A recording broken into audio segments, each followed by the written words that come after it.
क्या आप further studies के लिए अब्रॉड जाना चाहते हैं? तो फिर सोचना कैसा, अपने ख्वाबों को हकीकत में बदलने के लिए एमट्रिक्स ओवरसीज कंसल्टेंट्स पर तशरीफ लाइए। यहाँ का सक्सेस रेशियो 99% है। यूएसए, कनाडा, ऑस्ट्रेलिया, यूके और यूरोप में हमारे क्लाइंट्स स्टडीज के साथ साथ वर्क भी कर रहे हैं और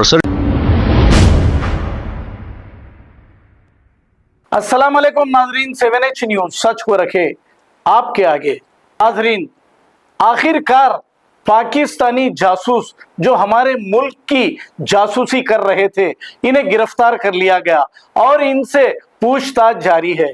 अब उन दलालों से मैं पूछना चाहूंगा जो मुसलमानों को बिला वजह के बदनाम करते हैं।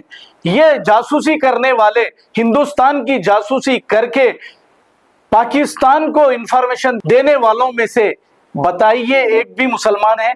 फिर क्यों मुसलमानों को गद्दार कहते हो? अरे आतंकवादियों, जरा होश में आओ। आइए देखते हैं इनके तस्वीर।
क्या आप फर्दर स्टडीज के लिए अब्रॉड जाना चाहते हैं? तो फिर सोचना कैसा, अपने ख्वाबों को हकीकत में बदलने के लिए एमट्रिक्स ओवरसीज कंसल्टेंट्स पर तशरीफ लाइए। यहाँ का सक्सेस रेशियो 99% है। यूएसए, कनाडा, ऑस्ट्रेलिया, यूके और यूरोप में हमारे क्लाइंट्स स्टडीज के साथ साथ वर्क भी कर रहे हैं। और services free profile evaluation, spot listing of universities based in eligibility, application processing, visa mock and guidance, free counselling and admissions and accommodation assistance. हमारा पता मातृश्री अपार्टमेंट अपोजिट जोडियो, बशीरबाग रोड, हैदराबाद। मोबाइल 9581987528। खबर है शहर की, खबर है गाँव की, खबर है सारी दुनिया की। 7H न्यूज पसंद आए तो लाइक कीजिए, शेयर कीजिए और सब्सक्राइब करना ना भूलें। 7H news.